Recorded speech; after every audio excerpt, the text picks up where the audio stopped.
mistake. So whilst I was getting the materials together for the table, which you won't know anything about at this point because that video will not have saved, my little Vivitar camera, first day out for this, by the way, you know, happy birthday little Vivitar camera, welcome to the world. Absolutely loving the thing, absolutely amazing. And yeah, just, I was warned, the battery on it is very quick to die. Great for photos, great for videos, very handy. I mean, the size of the thing is like, it's nothing. If you look, it's about 3 fingers width by 2.5 depth. It's so small and compact. The software that comes with it is fantastic.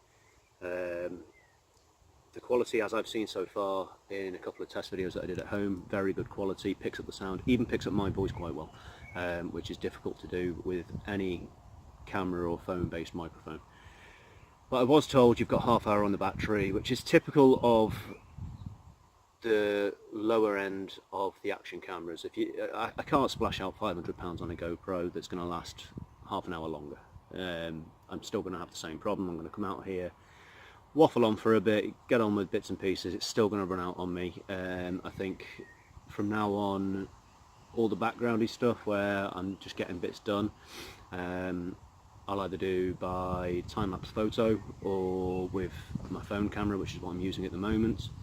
And then these talking bits where I'm a bit more direct and actually sort of got something to say for a change, I'll do that on the action cam. So yeah, a bit annoyed about that, but at the same time, I had a heads up. I was messing around, setting up shelter and finding materials and things, and just I left it to run out. I do think it lasted a bit longer than half hour. I did a couple of videos on the way down here as well, a couple of stills as well, and then maybe 20 minutes at camp here. So I'm not unimpressed with the camera. It's not the camera's fault whatsoever. It's my fault for going off and grabbing materials and not turning the darn thing off. So lesson learned, lesson learned.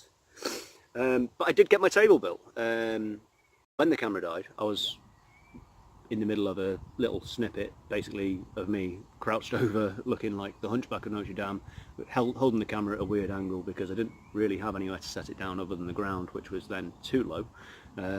So I said I wanted to set up a table. And now that all that ramble's out of the way, I have a table. It's it's just 2 logs, a rock, and a piece of a slice from a felled tree, but it's absolutely ideal for what I need, and the tripod sits just nicely. Now I'm settled and sat down, there's a couple of flies buzzing around, a couple of mosquitoes and midges. It's been very warm for a while, and even whilst it was still raining, it was very warm, and the few showers that we're forecast to get are going to be very warm, so you can expect the bug count to be high when you come out. It's damp, it's muggy, it's just perfect breeding weather for them to get out and about, and then the dry spells in between, they just start swarming around your head and everything, and you go home with lots of interesting little bites and nicks and things, but every scratch tells a story, as they say. All I'm going to do for the moment is I'm just going to take on a little bit of water, just something that I'm trying to do health-wise at the moment. Recently I've refound my love of all things cheesy, from pizzas to toasties and jokes as well. So a bit of a health kick. I want to get outdoors more, I want to be doing more of these videos, drinking more water and eating more home-cooked meals instead of pre-prep stuff. Oh, speaking of home-cooked meals, I'll tell you what I did do, and this is the first time I've done it on this site, now that I have a license to be here. By the way, for people who don't know the UK laws particularly well, everything in England is private land. Everything. The only place that allows wild camping as a general rule of thumb is Dartmoor. There's a lot of forces training goes on down there. I'm actually from that end of the country myself. The New Forest will tolerate it, but prefer you to stick to campsites. The Lake District will tolerate it so long as you set up after dusk and you're gone before dawn. And as with anything, I mean, I am absolutely strict on this. You leave things as you find them. It's a whole leave no trace, take nothing but footprints kind of attitude. If it came from the woods, it stays in the woods. If it came with you, it goes with you. And I'm a firm believer in that. I just think it's respectful at the end of the day. We're not the first generation to sit here and enjoy the outdoors. Why should we be the last? You know, you want your kids to come, you want their grandkids to come, you want generations down the line to be able to come here and go, wow, what a beautiful area, not look at this dump. Ironically, this park that I'm in at the moment is it's ex-landfill. It was claimed back from landfill by the Countess of Chester, the NHS Trust. Bought the land and made a country park on it, and I can't even tell you how awesome an idea that is for Chester. I mean, we have city gardens, if that makes sense, so each house has a small plot. We've got Grosvenor Park in the middle of town, but it's all pretty much laid to lawn or paths, and 9 times out of 10 there's a circus parked on it or something like that. There's no really enjoyable nature spaces. This 60% of it is left wild for meadows, wildflower, trees, things like that. There's a real conservation effort here to get wildlife back in. Bat boxes, bird boxes. There's a couple of fox dens that I found one day while I was down here tracking. We'll have a video where we go down and see some tracks, and I'll point out where they are. I don't want to get too close because there's a few young ones around at the moment. So yeah, that's me waffling on. I'm hoping that I'm being heard okay. There's not a lot of background noise here apart from the occasional rustle of the tarp and some little Tweety pies singing away to me, but I'm sure you'd rather listen to them than me anyway. Yeah, so food wise, today I have brought a couple of cubed beef kebabs, or kebabs as they say over in the States.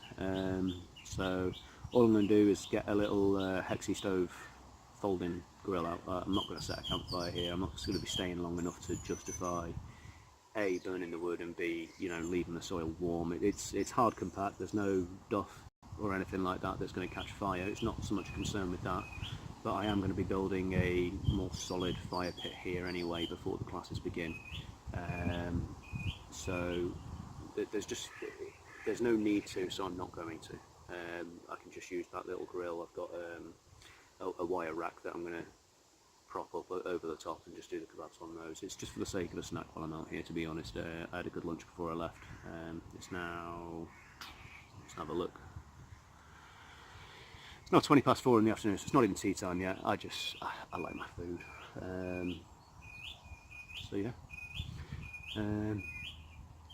I think I'll do that. I'll get that on the go, and then whilst that's going, we'll have a little discussion about who I am, what I'm doing, and why I'm doing it.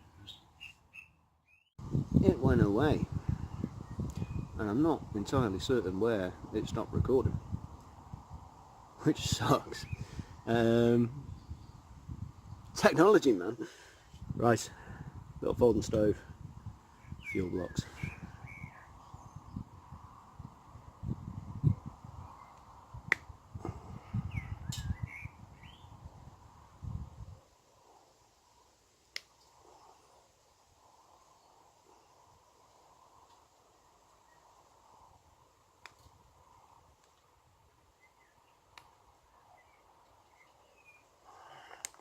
That should do it. Move your fuel blocks away from the fire.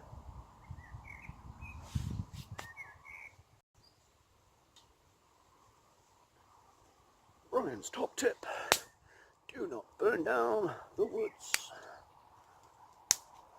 So I've got loads of little twigs and stuff littered around the ground here. I've swept them away just to give me a hard stand-in for the stove. But I'm just going to chuck a couple of these on just to keep those fuel blocks going when they start to burn over. Nothing too bushcrafty about this, it's just using what's around you, making sure that it's fit for purpose. Don't pick up anything that's going to be a bit dank and soggy and horrible. Old bark and things just tend to hold a lot of moisture. Don't put anything too big on there to begin with. Top tip number 2. It's backwards. I don't know how I fixed that. Hand sanitizer anyway. Hand sanitizer is highly flammable. Interesting that we're putting this on our hands, but just a little bit over your fuel goes a long way. And of course you can clean your hands. Again, move it away from the fire. Keep it away!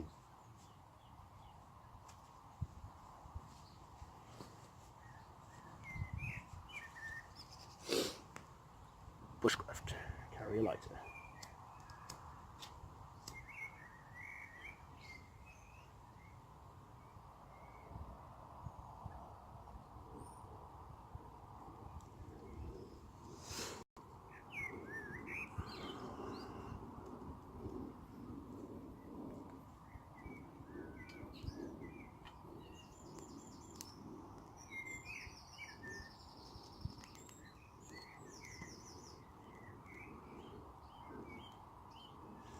Don't want to be smothering it.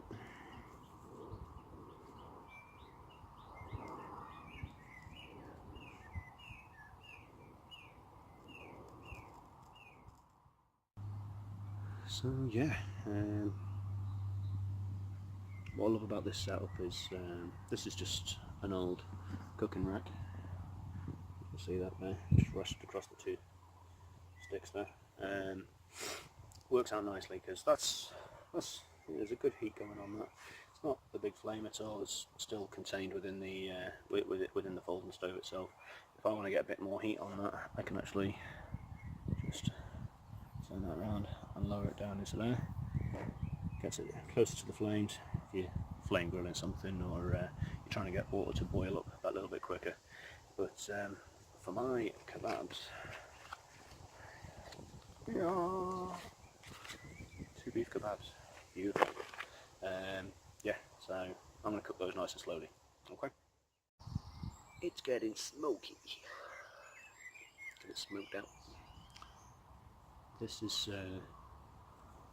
an old antenna, but I saw this telescopic bellows, they call them, which is basically an old antenna. So I thought, hey, I got one of those lying around somewhere.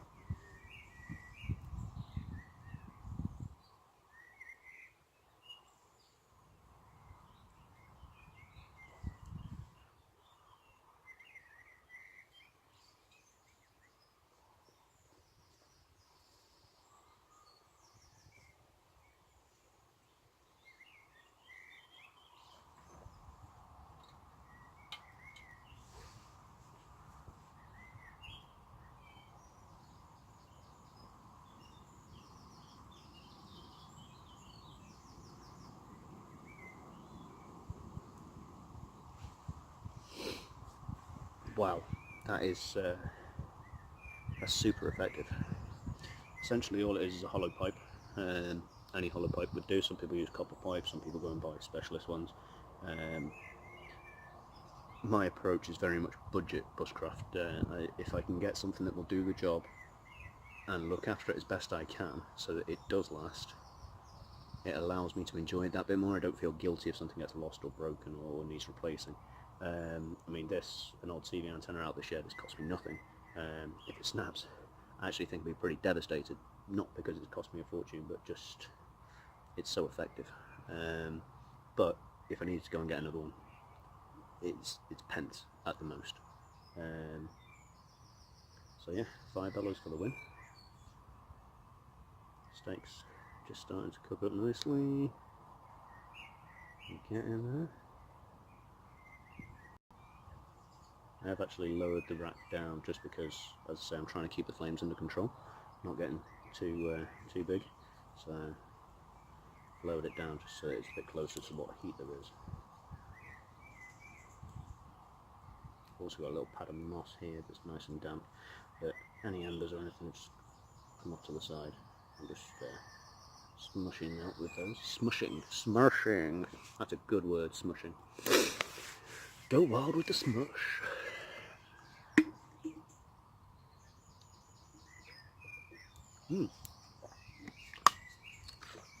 Always carry water on you, of course, but part of what Wild Dunk did for me in the package that he set up was there's a product out there called Brew Kit, and they do a Brew Kit Jackal and a Brew Kit Wolf, and I've never had any twig stove, micro stove, rocket burner, anything like that really. I've always just kind of gone for the camp stoves, but it's a self-contained kit, and it's a flask, windshield, and it's got a burner attachment, and you buy these little 100 gram or 110 gram gas canisters that you get from the camping store. And yeah, you're cooking up a soup or a coffee or anything like that, stews, things, it's all self-contained in a pack. I was quite intrigued by it, but what I was most intrigued by was if I didn't want to have to carry a gas canister around, because if I'm on an overnighter, I've got a campfire on the go anyway, I don't want a gas canister anywhere near that. It's just one more thing to carry, one more thing to consider, one more thing to have to go and buy once it runs out. So I wanted to see whether I could actually use the Brew Kit Jackal mug, the sort of flask section of it, which is metal based, with a neoprene wrap that comes off. Whether I could use that over an open flame like this. I see no reason why not, it's just how effective it would be, if at all. So yeah, I'm going to whip up a coffee as well in a minute. Keep the fluids up, keep the caffeine up, that's the most important thing. Oh yeah, stays getting nice and smoky, smoky. I just know this is going to taste amazing. I just know it. I can tell, I can see it in the future.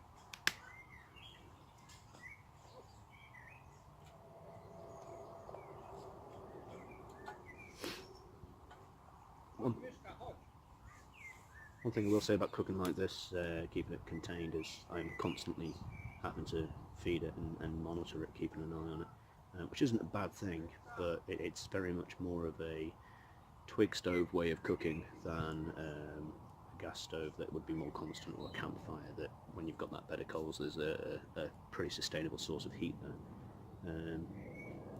But I can live with it. I'm going to get that Brew Kit.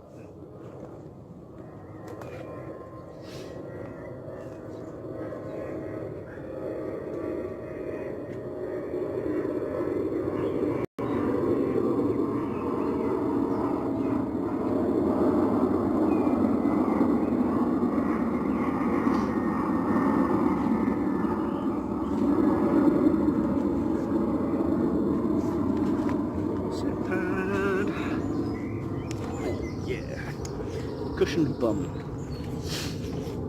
Okay, so the Alpkit Brew Kit Jackal, never used, still in all its wrappings and whatnot.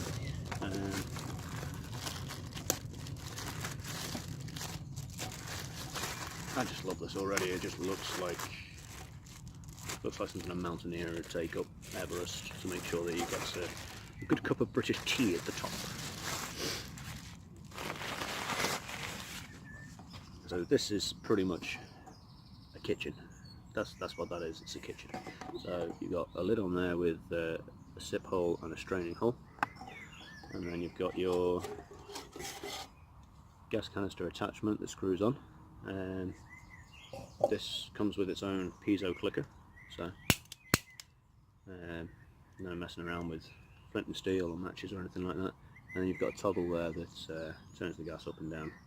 So that would just screw onto your gas canister on there, and then the Brew Kit goes on and locks into place. So you would have one contained cooking system. The volume of this is recommended at 750 mils. You could fit more in there, but when it comes to boiling it, it's just going to boil over the top and things. I would probably put in the region of about 600 mils in there just to be on the safe side.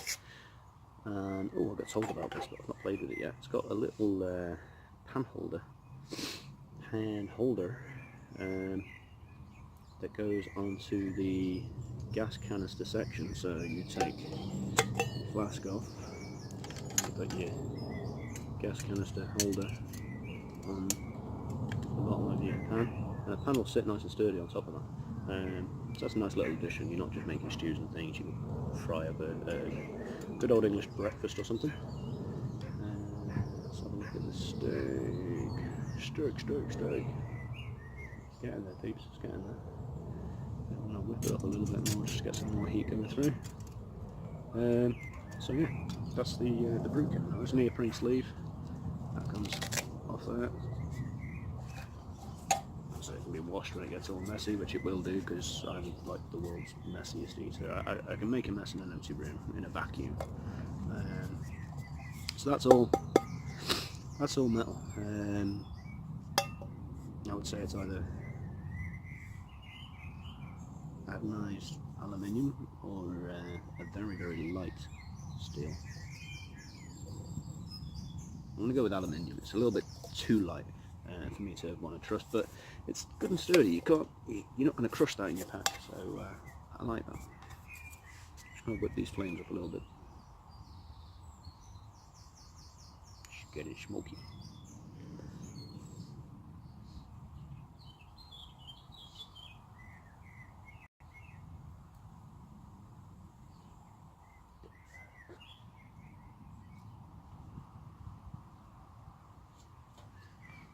Yes, broken aerial for the win.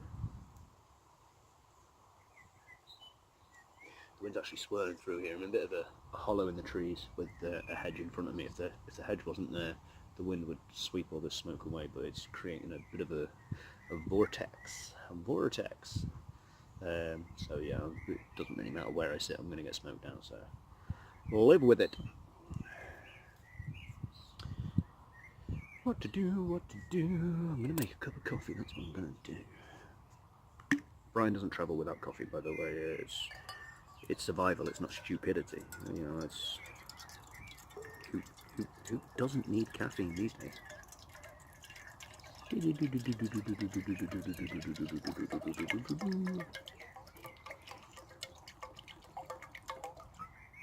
will do it. Okay, so we've actually got a measurement thing on the inside here, and that's... Wow, you can tell I've worked in bars. I've just poured pretty much exactly 250 mils, which most of you will know, but for those who don't, is a large wine measurement. They call it a large wine measurement, but it's not in our house. That's if you're having a night off. So I'm just going to get that water on there to heat up as well. In fact, I'm going to put it... Oh, look at that, made to measure. Look at that. Look at that. It fits underneath there. I've put that at the perfect height. Closer to the flame, it's going to get hotter, quicker. And look at my steak. Look at the steak. It's a bit more to go on there.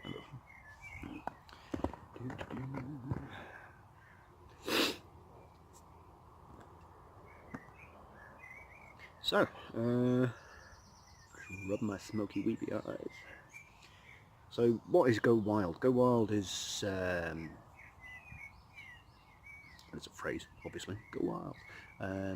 GoWild's concept of modern man stepping back. It's getting kids outdoors, away from iPads, cell phones, how American do I sound?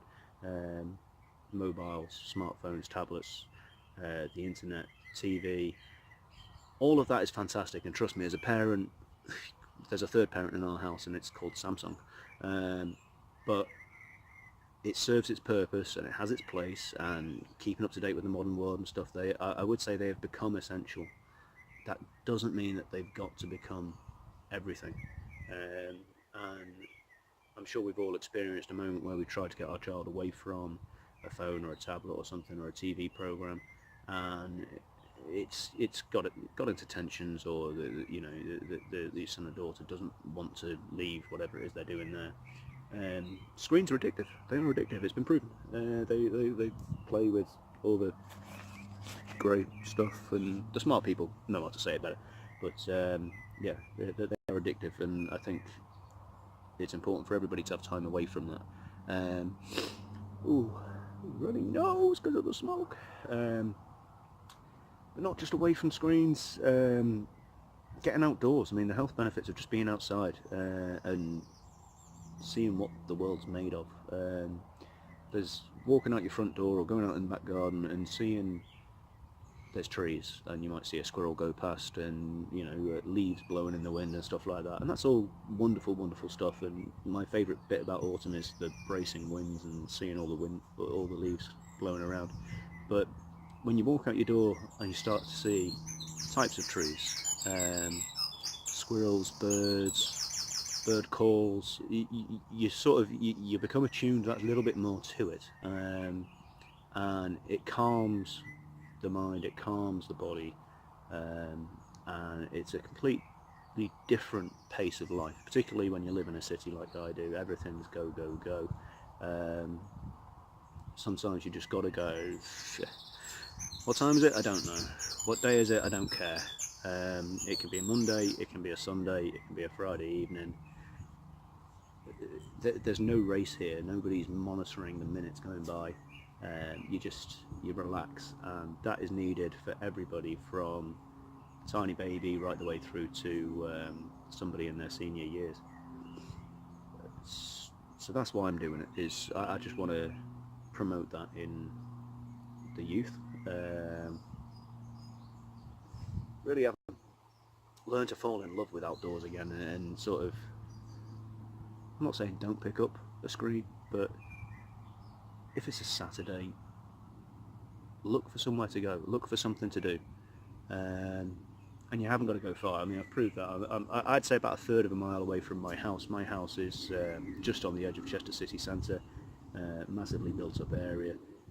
There's no real green space this side of town until you get out to the more rural areas of Mollington, or even further afield towards Two Mills and Neston and everything. So find a green space, make something of your garden, or find a small patch of fields in between where two sets of houses have been built, and kind of just go and claim it as an area that can be used. There's so much grassland, wasteland, things like that is just sat there not being used. Why? Go out, take a football, take a tennis racket, take string and a sheet, and play dens. There is no end to the adaptability and the different range of things that you can do when you're outdoors, and I think every kid deserves that outdoor time. Every parent deserves to be a kid again. So yeah, that's my passion for it, my motivation for it, and that's where I'd like to see it go. I'd like it to become known as the company that got people out and about again. So yeah. It's getting to be quite a long video, this one, Brian. You've done 15 minutes. Plus whatever's gone on with the other camera. Well, I may edit this down and make a couple of different bits, or I'll do a getting to know you video or something like that.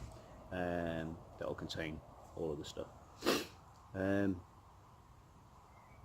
I was born in Plymouth. We were a military family. My dad was in the Navy, so he was based down there. Moved around to Jib and things like that. My dad's side of the family all live in the sort of New Forest area, between sort of New Forest and Kent. So we had a lot of outdoor time as kids, living in Plymouth and Devon, and going out on the moors and things, going across to Cornwall, and then obviously going to the New Forest and the surrounding areas there. My dad is now up in Sheffield, lovely outdoors area, but as an adult, obviously, with work commitments and things, I don't get to sort of just jaunt off, hence why becoming self-employed was such an attraction for me, because I can satisfy that urge in me by teaching other people to enjoy it as well. So it's kind of a two birds one stone thing. But yeah, I love being out here. So my experience is primarily personal. Don't get me wrong, I'm no expert. I'm not Ray Mears, Bear Grylls or anything like that. The things I know I've learned from other people, not made up myself or anything like that. But I'm always learning. I always learn something new. I'll do something, and when it comes to taking it apart, I'm like, oh, that was so the hard way to do it. And next time I'll probably still do it wrong again. But third, fourth, fifth time, you get into a habit of doing things efficiently, doing them well, and there's a sense of achievement in that that can't be given from anybody else. You've taught yourself something and you've learnt it right the way from the rawest ways of doing it wrong through to, you know, being competent. And I feel I've reached that point myself. I feel that I can help others reach that point. So yeah, that's where GoWild comes from. So get out and go wild. I'm going to tend to this fire for a bit, get a brew on the go, and check in with you guys later. You don't want to listen to me ramble all day. Okay, I think we're getting there. It's been on for about maybe 10 minutes, 15 minutes. One thing I will say about campfire cooking over the stove cooking, campfire you can add a lot more wood, you can get a lot more heat going, you dictate a wider space so you can raise and lower and adjust your cooking angle and things to basically dictate how quickly that's going to cook. Just put these embers back in there because we don't want any accidents. But yeah, I think we're on for lunch, guys. We are all for lunch. This is my little tester piece earlier. What we got going on there? Oh yeah, baby. Look at that. Fat just needs to melt down a little bit. It is a cheap cut, but that is, I would say, rare. Possibly mid-rare, but I'd say rare.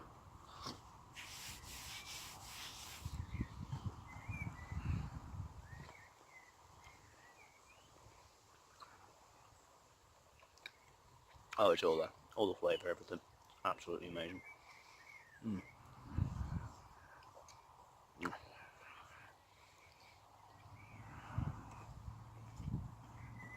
Check on my water. Yeah, steaming up. Not boiling yet. But I'm not fretting about boiling the water because the water's come from home. Talking with my mouth full. The water's come from home. I know it's purified. It's absolutely fine.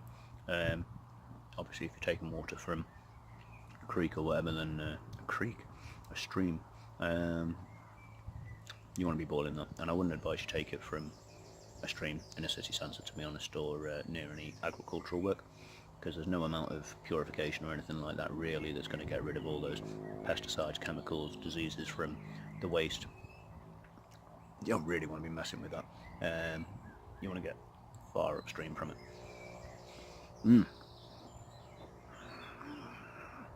As Joe Robinette says, bam, son.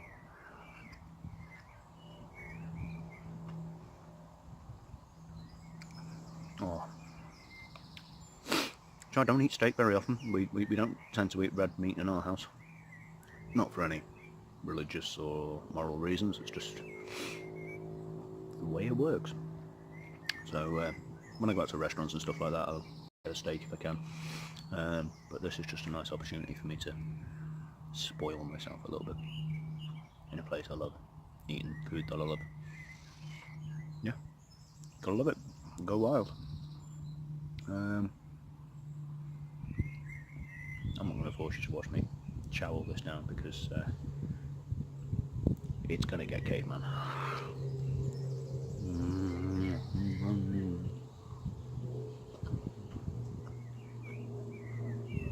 It's just, imagine going to a barbecue by a Michelin-starred chef and then get rid of all the people that you don't like. Get rid of all the traffic noise.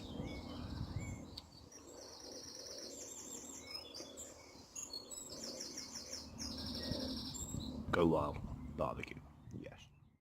So just had a guy walk past on the little trail running alongside me here. Obviously just intrigued. Some guy sat in a country park under a tarp. Not entirely an everyday thing. Certainly not in this area. So just got chatting. But it turns out that he's got quite a strong interest in this. And I find that a lot. I find that when you actually get talking to people about it, it's something that either they already are really interested in, or it's something they wish they could do more. People want to be outdoors, they want to be doing stuff. So that's a big part of why I do this, is because it's something that I always wanted to be able to do. But the GoWild side of things was kind of thrown at me with, would you consider this? And then it was going to be an after-school club for my kids' school, and then it's one of the mums that we get on really well with. She wants to know about birthday parties, so I got into the planning stage and stuff. And before I knew it, I just thought, you know what, this is me. This is where I want. This is what I want to do. I've had nearly as many jobs and managers as I've had birthdays, and never really felt settled. I can't be indoors sat at a desk. It's not in me to do it. I've had quite a few bar and hospitality jobs. They suit me because I talk. I basically get paid to make friends. But the idea of being my own boss and picking and choosing when I'm out here, how long I can be out here, what I'm doing while I'm out here, that's big stuff for me. So yeah. But it's always interesting to get talking to people and see what their level of interest is, because some people have never done it but always admired the likes of, the celebrity ones, Ray Mears, Bear Grylls, all of those guys. Dave Canterbury of Self-Reliance, he's a massive inspiration for me. And to think that, in 20, 30, 40 years time, hopefully somebody will be sat in front of the camera saying something similar about me. Anyway, I've got my kebabs on. They're just slowly cooking up. Not doing too badly. Just keeping a low heat going. I'm really sort of conscious to keep that flame under control. So I'm quite happy to let them slow cook. Once they're done on the outside, I'll probably dive straight in there. I like my meat to be reminiscent of what it once was, rather than the coals that it's been cooked on. But yeah, so not a lot to say at the moment, really. There's a little robin just sat watching me on a branch over there. So you do reach that point where instead of you looking for nature, nature comes looking for you. It starts to gather around, and they're intrigued. They want to see what's going on, what's being stirred up, and that's a lovely part of doing this, is knowing that you're causing no fear, because you're at peace. It's one thing charging through fields and stuff like that and having a ball, but sometimes you just gotta sit still and appreciate what's going on around you. So yeah.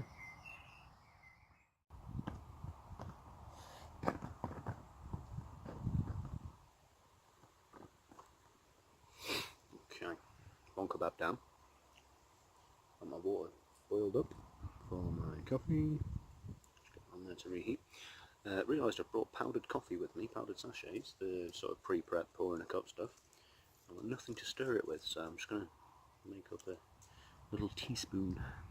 Something that I've only recently gotten into is carving, but yeah, I'm enjoying it.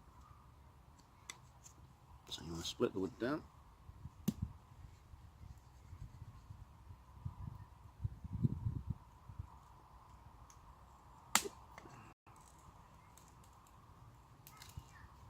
That'll do it.